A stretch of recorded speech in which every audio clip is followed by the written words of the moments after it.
Hey there, everyone. Welcome back to Press for Truth TV. Today is Wednesday, November the 28th, 2012. Thanks for joining us again today. We've got a special guest lined up. We're joined on the line today by Derrick Broze. He's an activist, a radio show host, and founder of Houston Free Thinkers. And Derrick's been doing some awesome work lately. So it's great to have you on the program, man, to talk about some of your work. Thanks for joining us and taking the time to speak with us here at Press for Truth TV. Yeah, thanks for having me on, Dan. I'm a big fan of your work, so I appreciate the opportunity. Awesome, man. So I'm looking forward to hearing about your account. Obviously, you ran into quite the situation there the other day, picking up your friend Adam Kokesh from the airport, and you guys took part in the opt-out and film the TSA campaign. But before we get into all that, just for some of the viewers who might not yet be familiar with some of your work, why don't you just tell us a little bit about maybe some of the groups that you're a part of and what it is that you guys do? Yeah, for sure.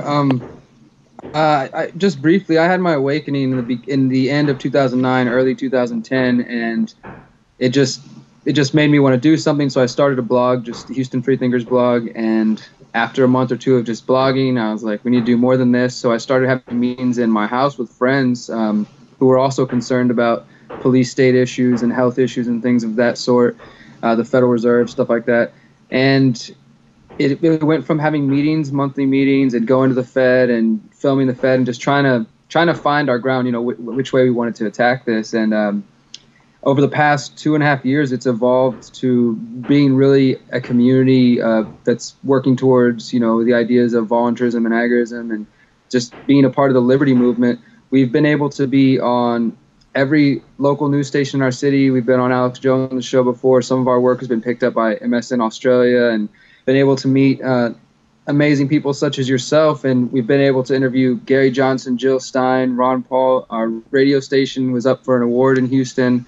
We're backed by the Harris County Criminal Lawyers Association. We kicked the TSA out of the Houston Metro. We've also started a lot of projects. Now we have the Free Thinker House, where it's an open community space basically, where there's a community library, Wi-Fi. We do free film screenings and classes. We have a community garden. So it's all about empowerment and awareness. Awesome, man. Sounds like you guys been going hard and you're on an exponential curve on the way up. That's fantastic, man.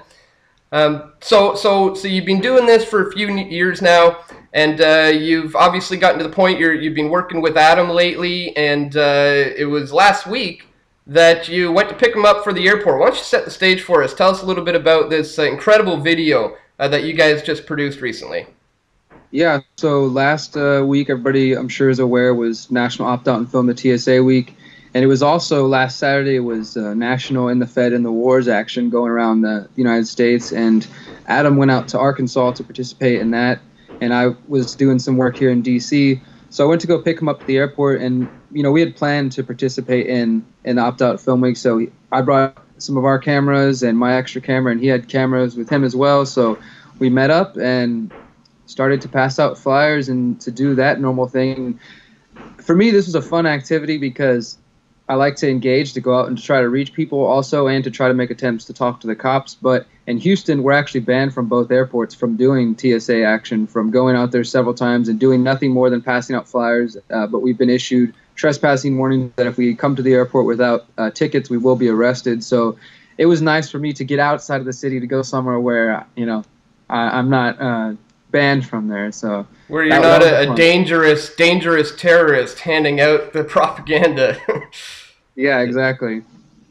But so we started to pass out flyers, and if you haven't seen the video, go check it out. We got a lot of good response from the people, and that's usually how it goes. Is the authorities are the ones with the problem with it. The people, at the least, they didn't mind us there. Nobody was asking the cops to come remove us. You can see one of the ladies, an older lady that we interviewed at the very beginning, she's just says it perfectly. She says, these machines are a waste of time. This is just a way for Michael Chertoff to make money, and they're not safe, etc. So that was good to get that tidbit in there, and everything was going smooth. We just kept basically going from gate to gate to gate, filming for a little bit, passing out flyers, and just kind of going back and forth up and down the airport. And then we were approached.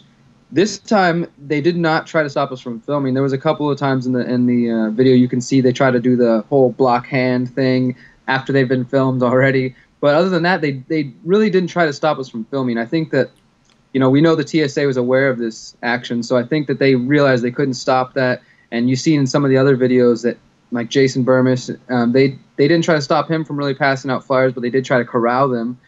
For us, it was more just they were stuck on the issue of you have to have a permit to pass out flyers. And as I said in the video, I don't believe I need a permit to speak to other human beings and to hand them a piece of paper.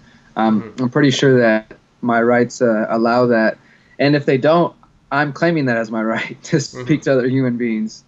So it was a fun experience. Unfortunately, it turned into a 2-hour charade of being harassed by the Metropolitan Authority.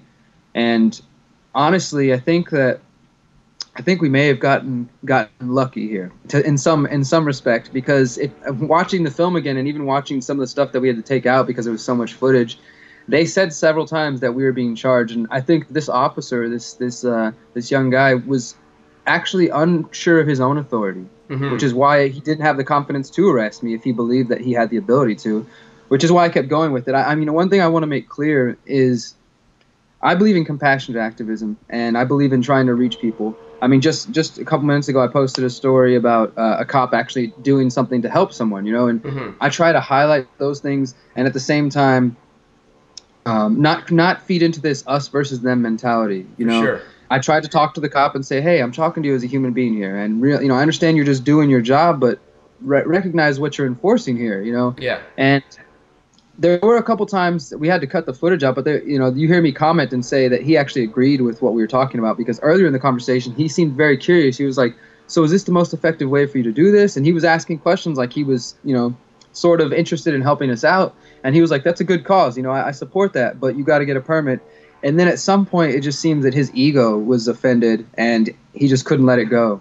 Yeah, well, I like when you noticed that, and you broke it down and pointed it out to him and said, look, man, let's get even deeper on this. You're hemming me up for a piece of paper. I mean, Yeah. for handing out a piece of paper here, something that you originally said that you were interested in. And I thought that was great. You bring it back to that human level, that one-on-one. And again, it's great the way you remain calm and courteous.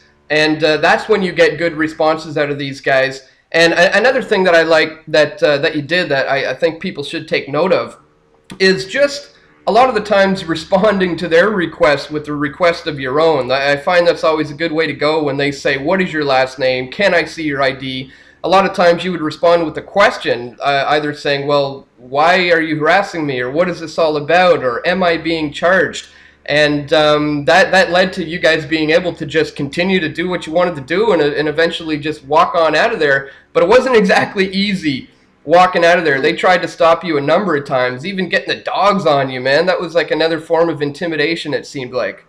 That dog almost bit me. You can barely see it in the video. You can see, and you hear me comment about it, but the dog, the guys who were holding it, they were making no attempt to really keep that dog under control. They were just kind of letting it come towards me, and that's, I'm not an idiot, so I'm not just going to start running when there's a dog there, but I was trying to calmly, hey, I'm still moving, I'm going to keep moving, please, be careful. And when they saw the dog jump at me, none of them thought it was an issue. They thought that seemed to be appropriate behavior. And one thing I do want to point out for others of you who want to do things like this, because I've been getting a lot of emails and messages and comments thanking me for this and asking for advice, and I'd say I'm about 10 and 2 with dealing with the cops. I've been arrested twice. One of them was a planned arrest where we blocked the Federal Reserve last year for Occupy the Fed, so I knew I was going to get arrested then. The other time was a situation that just escalated completely out of control with the cops just coming in and grabbing me and just stuffing me in the back of a cop car before I could say anything. So that was sort of out of my control. But even in August, we went to the RNC out here and out there in Tampa, and we were temporarily detained by the Department of Homeland Security. And they made it clear, they're like, we're not state, we're not local, we don't care what you normally deal with, we're the federal government. If you don't hand over your papers, we're going to detain you for 72 hours. And I don't even carry ID. I just don't participate in that part. But I do have a birth certificate. I couldn't do anything about that, so I keep that around. Sometimes it's necessary, to get to the airport and stuff like that. So in Tampa, I gave them my papers and showed them my birth certificate. But I made it clear on the video that the only reason I chose to do that was because people from Houston had funded for us to go there to do reporting, and I didn't want to be. I didn't want to lose that, so I made it clear, look, my rights are being violated, but I'm going to show them my papers. This time, I didn't bring my birth certificate. I didn't bring anything. what I can say to you is you have to, in some instances, identify yourself, but that doesn't mean show them anything. Often I just say, hey, this is my full name, this is my birth date. They can look up that information on their computers, and they know that very well. They'll try to keep pushing for some physical document because it's a power thing.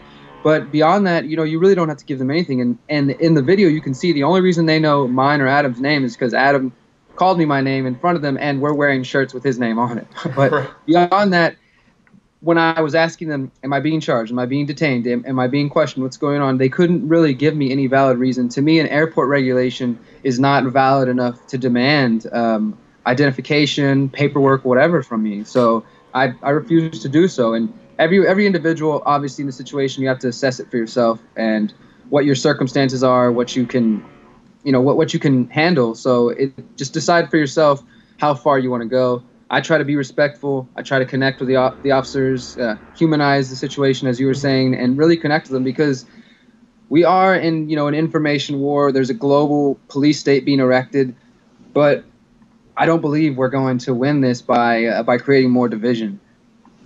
Absolutely. Like you said earlier, it's not this us versus them kind of mentality, and we're not anti-cop. We're trying to inform them, just like you tried to inform the one officer who was dealing with you there, that and you explained to him, look, regulations, rules, airport rules, and these sorts of things are not laws. And he seemed like he wasn't even too sure about his own laws, whether or not he could actually charge you with anything.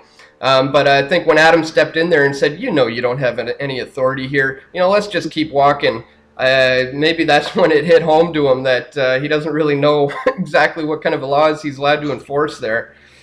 Yeah, exactly. And, often the problem can be that the officers on the ground tend to believe that they have the authority to just make decisions on the fly, and I guess, you're in a tense situation. Sometimes you feel that way, but I really think if you look at the video, from an independent perspective, you see two people trying to come to an airport and hand out pieces of paper and to talk to other individuals. You don't see any harassment. You don't see any, bothering of the people or anything like that. And then they come to us, and they came to us, and they respectfully said, okay, you have to get, permits and this and that. And we respectfully said, okay, I see that. Thank you for assigning this to me, but I can't comply. And maybe some would say that so we deserve the treatment that we got, but I really feel if we start to bow to airport regulations and codes and all these sort of things, obviously in the United States, the Constitution and the Bill of Rights is losing relevancy according to the government every day, and it's because of these very things. It's because, well, okay, I'm in an airport, so I guess my freedom of speech doesn't matter here, so I'll just listen to what they're saying, or my Fourth Amendment doesn't matter. I'll let them grope me, I'll let them touch me, whatever it may be. And that's how we've gotten to this situation. It's time for people to start standing up and to start saying things and start voicing their opinion. And even like that old lady in the video, she said she's a perfect opt-outer. She does it every time. So all people of all ages across the spectrum recognize that there is a problem, and the best thing that we can do, the strongest action we can do, is just to be another voice. Yeah, absolutely, man. And that's also a similar point that I tried to make in my TSA video, is that I constantly try to reiterate to them it's a very slippery slope. And when a nation is becoming more and more of a tyrannical police state, it happens incrementally, and people just simply don't notice what's going on. So it's up to guys like you to go out there and to point out these little incremental steps and say, hey guys, take notice, folks. This is one of those little steps. They can't just go from A to Z. People will wake up saying, what the heck is going on here? They have to go from A to B, then B to C, then C to D. And all we're trying to do when we see these little incremental steps arising is to raise awareness about it. Tell people that this is potentially going to lead to something worse, and if we don't stop it, while it's happening, it's only going to continue to escalate. So that's another great reason why what you guys did there was really good. And like you said, you're not looking for trouble. You're going there to just hand out information, to try to inform people that their rights are being infringed upon. And these guys approached you, and came up to you and harassed you. So I don't think you guys did anything wrong at all. I want to commend you guys for what you did. And right on up to the point where you're about to walk out the door, they had to get their superior there, I guess, because they weren't too sure of the situation. Eventually ended up escorting you out to your car. And I got to admit, like we said earlier, I'm not anti-cop in any way, and it's not us against them. We're not trying to, you know, be engaged in that kind of a battle. But I got to admit, I had some happy feelings come over me when I heard Adam say, "How do you feel now?" And I just thought that was beautiful. That was pretty classic, man. And everybody has been commenting on that, and I don't really see anything wrong with that either. You know, it's just because we spent the whole time trying to connect with this cop over 2 hours, and he just couldn't give it up, even to the point where, you know, he was like, well, if I can't take them in, if I can't get their names, I'm at least going to get their license plate. Yeah. And he, like he said, he's like, you guys are pros at this. You do this all the time, huh? But then he tried to deflect and say, you don't care about the opt-out stuff. You just come here to try to create frivolous reasons to argue with cops. But if he would have looked at the flyers, and you see in the video several times, I'm like, look, this concerns you. Look at the flyer yourself. And then they make a point, well, actually, we don't have to go through security. So maybe that's why they don't understand the connection, that we're not just there to bother them. We're trying to give them information. And I do want to note that I'm happy for all the new subscribers and friends and attention and things like that, but I would much rather a video of our community gardens or the community work we're doing out there to go viral. You know, either way, I'm happy for it to get the new attention, and I'm going to use that to funnel this into a more positive direction, because those videos are necessary. It is necessary for us to stand up to our rights. You know, that stuff does matter, but we got to move past that now. You know, in America now, the election's over. You see, we've got 4 more years of Obama. People recognize the problem. Now it's time for us to start creating the solutions, and you know, that's what I was there for, to pass out flyers, to try to inform people, and I think we did the job. You absolutely did, man. You guys did a fantastic job, and like you said, you're gonna use this opportunity now to raise more awareness about so many more issues, and hopefully a lot of people will be sticking around, staying tuned to the work that you guys are doing out there, because I'm sure you're going to continue. So yeah, just to wrap it up here, obviously I'll put links to the videos and everything so people can check it out. If you have any other last thoughts or advice for anyone, and why don't you tell us where people can find more from you? If you got websites or you know, any of your accounts, just let people know where they can keep up to date with what you're doing. Yeah, thank you.